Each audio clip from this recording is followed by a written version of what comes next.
فين دابا واحد القاتل متسلسل سميتو تشارلز ديلاي اللي تيكون هارب من واحد البوليسي تيجري موراه وكيتيني فيه بالسلاح. تشارلز كيحاول انه يوصل للشريك ديالو ايدي اللي كيتسناه في الطوموبيل باش يابو، ولكن صاحبو ايدي ملي كيشوف ان الطوموبيل ديال البوليس وصلات كيخوي به وكيفكر يهرب ويخليه. تشارلز اللي تصاف رجلو وبقى بوحدو تنبغي يهرب من البوليسي اللي سميتو مايك، فمشى لواحد المحل ديال العاب الاطفال وهرس القفل ديال الباب ودخل باش يتعبى. ولكن مايك بطبيعة الحال تبعو ودخلنا عنده وتيرا فيه بواحد القرطاسة اللي جات تصدرو. تشارلز صاب إصابة خطيرة وكان على حافة الموت وكان معصب وحلف غادي ينتقم منه ومن أيدي اللي هرب وخلاه. تشارلز يتمشى بصعوبة ومبقاش قادر يوقف على رجلو حتى طاح حدا الكراطن ديال واحد الدمية سميتها جود جاي. طاح وحده منهم قدامو وفاش كيشوفها تيبتسم ابتسامة خبيثة حيت كانت عنده فكرة خاطئة. حدا ديك الدميه وبيلقى عليها واحد التعويذه حافظه وهو حاط يدو عليها، ولكن علاش دار هذا الشيء؟ حيت كان ناوي ينقل روحو لديك الدميه. في هاد اللحظه الهيام كيتجمعوا وبلا سابق انذار الباق كيضرب محام وكيفربرو كامل. ومن بعد هذا الانفجار البوليسي مايك كيقدر يبقى حي وكيبدا يقلب على تشارلز ولكن تيفقع نيت وحداه ديك الدميه اللي كان شاد في يديه. ولا دي في الصباح في واحد الدار ديال العائله ساكنه في نفس المدينه واحد ولد صغير سميتو اندي كيحاول يوجد في باب وعدو. اندي وهو كيسخن الخبز كيبان ليه اعلان في التلفازه ديال دميه جود جاي، وهنا بتعجبو ديك الدميه وكيتمنى تولي عنده وحده بحالها. ومور ما اندي يهز الخبز اللي حرق وحط عليه الزبده خداو بلاطو البيس ديال الام ديالو كارين وفيقا باش يسولها واش يقدروا يحلوا الهدايا ديالو حيت اليوم كان عيد ميلاده. كارين كتوافق وفاش كتبان ليه الهديه كبيره تيفرح وكيمشي يحلها بزربه، ولكن امالو كيهيب ملي كيلقى فيها حوايج جداد حيت هو كان كيتمنى كون كانت الدميه اللي كان باغي. كارين ملي كتشوفو كتعرفو شنو بغا وكتقول له بلا ما تقلق انا غنجمع فلوس وغنشريها لك. وفي الخدمه صاحبه كارين كتقول لي انها لقات واحد المتشرد كيبيع دميات جود جاي في الدرب اللي حداهم بزاف نمشيو عنده وقدروا شيوها من عنده بثمن رخيص بزاف. وكارين كانت فرحانه حيت قدرت تلقى الولده عندي الدميه اللي كان كيتمنى، ولكن هي ما كانتش عارفه ان ديك الدميه اللي شرات كان فيها الروح ديال القاتل المتسلسل تشارلز ليراي. في العشيه كارين كترجع للدار وكتعطي اندي الهديه ديالو وملي تيفتحها كيفرح حيت هي الدميه اللي كان باغيها. اندي كيدير عندنا الدميه ديالو وكنقول ليها سنيتو وكيسول الدميه على سنيتها وهنا الدميه كتجاوب وكتقول انا سميتي تشاكي. وفي ديك الليله كارين كتكون مشغوله هادشي علاش كتخلي صاحبتها مادي تبقى مع اندي في الدار. اندي كيكون كيلعب وكيبان في الكفازه الخبر ديال ايدي شريك المجرم تشارلز ليراي اللي باقي هارب، وقالوا بيا يحطيو الخبر ديالو في النشا ديال السوت. الدميه تشاكي كدور وجهها في الكفازه ومن بعد كتحملي اندي في كابن عندها وكتهنسلو شي حاجه في ودنو. هنا اندي اللي في عمره غير سنين كيقول ماغي ان تشاكي باغي يشوف الاخبار ديال السود، ولكن ماغي كتهزوه هو وتشاكي وكتاخذوا لبيتو حيت وصل وقت النعاس ديالو وهي كترجع باش تصفر الموان في الكوزينه. اندي كينوض باش يغسل سنانو وفي اللحظه ماغي كتسمع الصوت ديال الكفازه.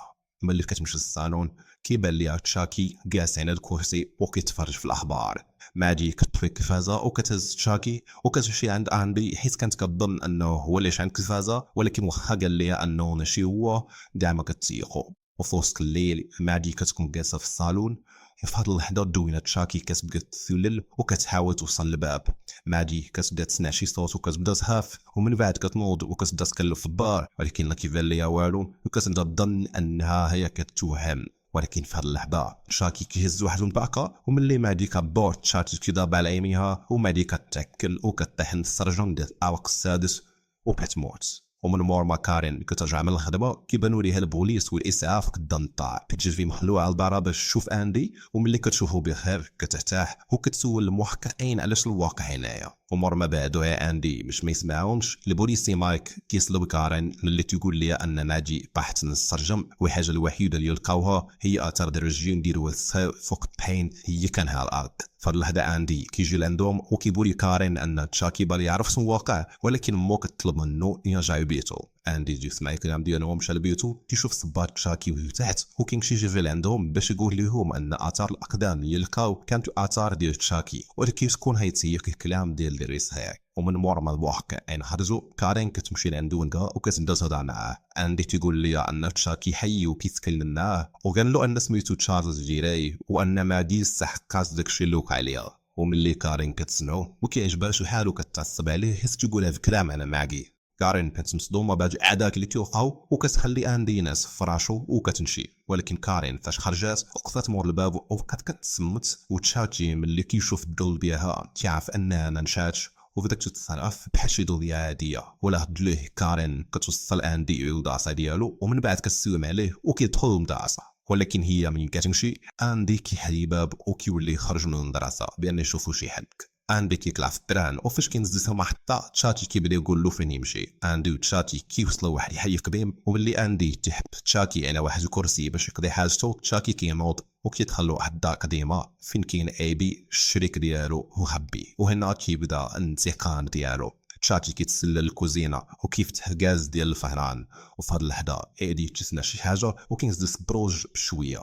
وملي تعرف ان الصوت جاي من الكوزينه تيخلي الباب ضيق وكيتير بسلاحه. ولكن حيت الكوزينه كانت عامره بالغاز كتحرق الدار كامله. كارين كتوصل لمركز الشرطه وهي ما فاهمه والو وكيعاودوا مايك على اللي وقع. وكارين كتمشي لعند اندي وكتطلب منه يعاود لها الحقيقه حتى حد من كيتيف ان تشاكي هو منهدف عايف. اندي كينوض وكيطلب من تشاكي انه يعاود له داكشي اللي دار له حيت كاع ما بغاو يتيقوه. ولكن واخا هكاك الدويه تشاكي كتصرف بحال اي دميه. واندي كيتعصب عليها وكيقول لمو ان تشاكي كيدير هادشي بعاني. وفي هاد اللحظه الطبيب اللي كان تيعاقب كلشي انا برا تيقول كارين ان اندي خصو يتقنعهم في الرعايه.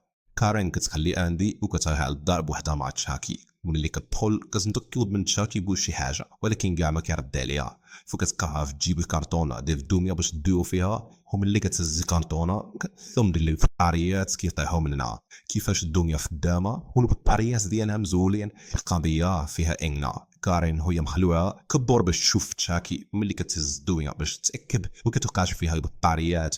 وفي هاد اللحظه احلاص ديال تشاكي كيدور وكيتكلم معاها وبالفعل كارين كتعوت وكتوهو. وملي كتهزو وكتبغي تدوي معاه عاوتاني كيبقى غير ساكت. كارين كتعصب وكتشعل عافيه وكتهددو انها تعمل في عافيه. وفي هاد اللحظه اخيرا تشاكي تيبين حقيقته وكيبدا يهجم على كارين وكيعبها. كارين اللي كتكون خايفه تقدر ترمي تشاكي بعيد عليها وتشاكي كيستنى الفرصه باش يهربوا للدار وكتبدا كارين تباو. ولكن ملي كتخرج للشارع كتلقى انه اختفى. وحده مركز الشرطه كارين كتلقى مع البوليسي مايك وكتعاود له شنو وقع وكيفاش كانت تشاتي كيدوي معاها بلا بطاريات وكيفاش هدداتو بعافيه ووراتو حتى العبه اللي عندها. ولكن البوليسي ما تسيف حتى كلمه حيت كان كيضم انها كندير هادشي على ود ولدها. كارين اللي شافت انه ما تيفكاش كتعصب وكتقول له انها تقلب على تشاكي بوحدها وكتمشي. وفي احياء فين كيمين المتشردين كارين كتبدا تقلب على اللي باع لها الدميه. ومور ما سولات بزاف ديال الناس كتلقاه في التالي وكتسولو فين لقى الدميه ولكن هو ما كيجاوباش وكيحاول يهجم عليها. وحسن الحظ المحقق مايك يتبع كارين كيجي وكيضربوه وكيهددوه باش يجاوبهم. ملي دابا كيعرف انه بوليسي كيجاوبوا انه لقاها في متجر ديال الالعاب الحروق. وهنا التعابير ديال مايك كيتدجلو من كتشوفوا كارين كتسولو ومايك كيجاوبها انه في ذاك المتجر قتل واحد الوجرم سميتو تشارلز ليري. فكارين كتقرر تمشي تما ولكن هو كيمنعها وكيقول ليها بلا ما تضيعي وقتك حيت البرد دمر لنا حل كامل. مايك من بعد هادشي كيوصل كارين لدارها وهي ما كتبغيش تنزل الطوموبيل حيت باغيه تلقى الدويه تشاكي. كتسولو على فين كاين الدار ديال تشارلز ليري اللي كتظن انه هو تشاكي. ولكن مايك جا ما كيتيق كلامها وباش يتهنى منها كيعبى عنوان وكيخليها. وهو كيمشي لمركز البوليس وكيجبد ملف في القضيه ديال تشارلز وكيركب في طوموبيلو. وهو هادي في الطريق وعلى غفله تشاتي كيبان في الكرسي اللي موراه وكيحاول يخنقو. مايك كيقاوم وكيتمكن بصعوبه يفك راسو. وهنا تشاتي تيبدا يحاول يطعنو بالموس وحيت الطوموبيل كانت هاديه بسرعه ومايك كان تيقاوم تشاتي تيفقد السيطره وبدا تقلب به الطوموبيل. ولكن حس الحظ مايك ما تيوقع عليه والو ويتم تحاصر وسط الطوموبيل وما كيقدرش يخرج. وتشاكي كيستاهل هاد الفرصه وكيحاول يقتلو ولكن مايك كيجبد سلاحو وكيتيري في تشاتي وكيلهو بعيب. تشاتي كيهرب ومايك اخيرا كيفقد يفتق الانفاس ديالو. وفي الصباح كارين كتوصل باغي تشارلز وكتدخل داخل وكيبانوا ليها رسومات غريبه والناس مرسومين على الحيوط وهي كتستنى فيهم. البوليسي مايك لها اللي كيبان موراها بلا ما تحس به. مايك كيعاود ليها على داكشي اللي طرا البارح وكيقول ليها انه عرف من الميس التحقيق ان اسم الشهره ديال المجرم تشارلز ليري كان هو تشاكي وكان كيدوز اغلبيه ديال وقته مع هذا الراجل سميتو الدكتور جون. وفي نفس هذا الوقت وفي جهه اخرى الدكتور جون كيكون في دارو كيوجد القهوه ديالو ولكن كيتصدم ملي كيشوف تشاكي وكيعرف ان روحو انتقلت الدميه بالتهويده اللي دارها. تشاكي كيعاود له كيفاش تضرب له كطاس وكيطلب منه يشرح له كيفاش ولا يحس بالالم. ملي جون كيسنو كيجاوبو ان الالم اللي كيحس به هي اللي ان الجسد ديالو بدا كيتحول لجسد بشري. تشاكي اني ما باغيش يبقى حياته كامله محبوس في الشكل ديال ديك الدميه، كيطلب منه يوريه الطريقه باش يتحرر، ولكن جون كيرفض حيت ولا كيشوف ان تشاكي ولا كيشكل خطوره كبيره، خصوصا من بعد الناس تعمل داك الشيء اللي علمو في الشرع. هادشي علاش ما بغاش يعاونو. تشاكي ما كيعجبوش الحال حيت عفض فكيز دنيا سحريه هي كتكون مرتبطه بجون، وفاش تشاكي كيهرس الجيه حتى جون كتهرس الجيه بنفس الطريقه. هنا تشاكي بدا يهددو انه يقتلو، وجون ما كيكون عنده حتى شي خيار، فكيقول له انه ولا بغى يرجع طبيعي قبل ما يولي الجسد ديال الدميه كامل بشري خاصو يسولي على جسد ديال اول واحد عرف انه حي. هادشي كيعني ان اندي هو الهدف ديالو حيت هو اول واحد تلاقاه وقال ليه انه هو تشاكي. حيت تشاكي يعرف الطريقه ما بقاش محتاج جون. هادشي علاش كيطعنوا بالموس وكيمشي مباشره باش يكمل الخطه ديالو. كارين والبوليسي مايك كيوصلوا في هاد اللحظه، ولكن كيوصلوا مع كلينت وكيبان لهم جون طايح في الارض وكينزف. كارين يأس قبل تيكون مازال حي وكيقول ليا ان خاصهم يوقفوا تشاكي ويقتلوه قبل ما ينقل روحه للولد. وملي تيسولوه كيفاش يقدروا يقتلوه كيجاوبهم جون ان خاصهم يضربوه في قلبه حيت تشاكي ولا عنده قلب بشري. في هاد اللحظه في المصحه انبي تيكون محبوس في واحد الغرفه. ملي تيبان ليه تشاكي من السجن تيتحلق وكيدير غوت باش يخليوه يخرج، واتي حتى حد ما تيتيقوا.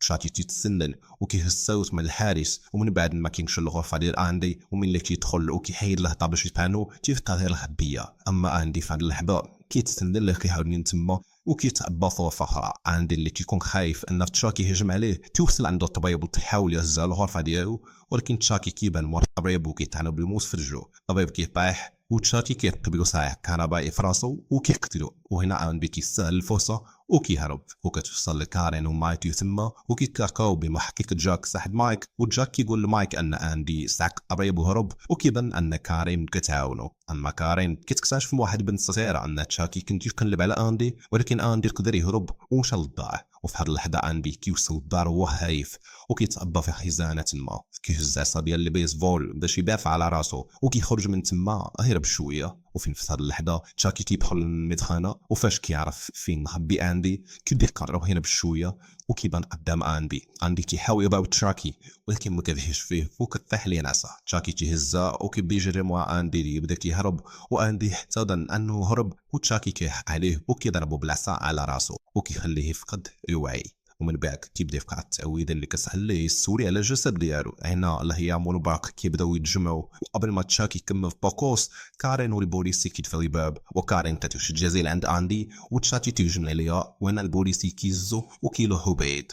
وفي هاد اللحظه مايك كيطلب من كارين تلقاها اندي، وهو كيمشي باش يقلب على تشاكي. ملي تيدخل للبيت وكيبغي يقلب تحت الفراش تشاكي تيستاوي فرصه وكيضربو راسو وتيفقد الوعي حتى كان يقتلو. وكارين كتجي في الوقت المناسب وكتسيري في تشاكي واخا الطب ما كيموت وكيبدا يجري مورا كارين واندي الصالون. تشاكي كينقز على كارين كيحاول يقتلها، ولكن هي كتبدا تحبسو في المدخنه وتسد عليه وكتحاول توصل بها اللوكيد، وهي تبعد عليها كتطلب من اندي يعطي ليها، واندي كيهز لوكيد. وفاش كيشوفو تشاكي كيبدا يتمسكم ويتظاهر انه الصديق ديالو يبي من كيلعب معاه، ولكن اندي كاع ما كيسمع له وكيشعل فيه العافيه وكيبقاو يشوفو كينعوت وهو كيتحاق.